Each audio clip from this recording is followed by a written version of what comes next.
Should transgender rights trump religious beliefs? Dr. David Mackereth joins us from Birmingham. Very good morning to you. What is the religious belief which stops you using the chosen pronoun of those who have transitioned? Well, I think we have to start by recognising how important pronouns are within our language. This is a complete change in the way we use them.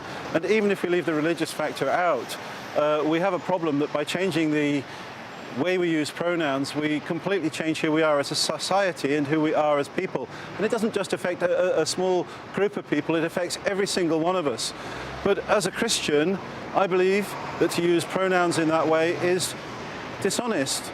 And I cannot do that in a good conscience. But let me ask you, what is the pronoun that you object to? Because if somebody born biologically male transitions to be female, why would you not respect that? Why would you not just call them she?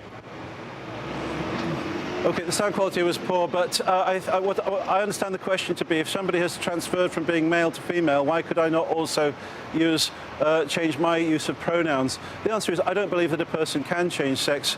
I don't believe a person can change gender, and that sex and gender are the same thing. Do you understand that that makes you a bigot? Define bigot for me. Bigot is somebody woefully intolerant of people who go through an extraordinarily long and painful transition process, both physically and psychologically, and they do it because fundamentally they believe they were born in the wrong body, the wrong gender, the wrong sex. They believe that if they were born biologically male, they are actually women, they're female. And shouldn't you just find it in your Christian heart, given that you're such a Christian, to actually respect that? Well, the Bible tells us that God has made us male and female. He made us for his own glory. If I'm a bigot, then the whole of Christianity throughout history is bigotry. I don't believe that. I believe Christianity is the truth of God. The Bible says if you look at people in an adulterous manner, you should be stoned to death. Do you agree with that? Yes, it does. Yeah, do you walk around the streets given your self-righteousness, do you wander around the streets of your city now looking for people who are looking at people in a lustful way and stone them to death? And if not, why not?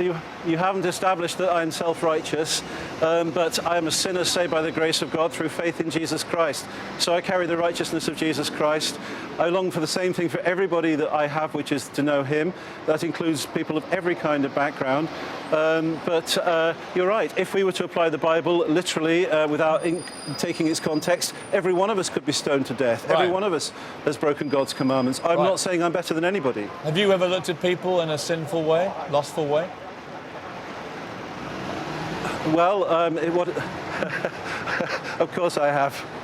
Okay, well then you should. You know what? Then applying the letter of the law and applying the law of the Bible, you should now stone yourself to death. Let's go to transgender journalist India Willoughby. I mean, this is the problem, isn't it? To me, you know, I'm a Christian. I was brought up a Catholic, but when I hear this kind of stuff, my heart sinks. It's like it's so intolerant of something which is clearly, if people go through a transitioning process from male to female or female to male, it's such an arduous thing to do. That's what I always think. Why would you put yourself through it if you didn't fundamentally believe, as you did clearly, that you're just, you know, that's what you want to be? Well, you've just highlighted the very thing I was going to say, that the Bible is full of contradictions. Believe it or not, I used to go to Boys' Brigade, and in Boys' Brigade we did Bible studies, and one of the passages in the Bible that says that you can't eat shellfish, and if somebody eats a fish with shells on, they should be shunned. Now, would David refuse to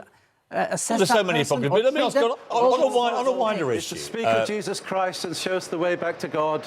You're all right, mate. Jesus Christ told you to be tolerant of people as well. You seem to have failed that. I think there's too much religion getting into LGBT stuff. You can see what's going on in Birmingham. Transgenderism. Yeah, if you don't mind it for a moment. It's like listening to God. He's not physically here, but we can hear the voice. Do you think there are any circumstances in which somebody using their religious conviction to not want to use pronouns if people want to be referred to in a certain way, do you have a respect for anyone that has that view? Of course. Nobody is trying to clamp down on religion. I think personal religion views, if it brings you comfort and solace, I think it's a great thing.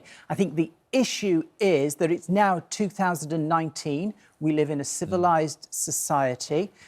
And it's not the days of the Bible. You know, I think God would actually be really cool about transgender people. Right. If Jesus came back, he'd probably look like Conchita Wurst. He wouldn't be changing wine into water. He'd be changing men into women, women into men, doing all that. Yeah, I mean, my final point to you, David, really, is that you've already accepted that because of your own sinful, lustful thoughts, you have to stone yourself to death. So it may be that you should also reconsider, given I presume you don't want to stone yourself to death. In the blood of Jesus Christ, that's what saves me. OK. That's what will save anybody. Yeah, it won't save you from being stoned to death for your sinful, lustful thoughts. And my point to you is this. If the Bible tells you that... What has this got to do with transgenderism? Because you are citing the Bible to defend your bigotry. And my point is, we've all moved on from large swathes of the Bible. You're actually We're allowed to evolve and move on. I'm a medical doctor. People. Now, if I spoke to my patients the way you are speaking to me, they would walk out and I would be before the GMC. If I was your patient, I would ask you... about the points. If I was your patient, I'd be asking you, why have you not stoned yourself to death yet? And I believe in historical Christianity,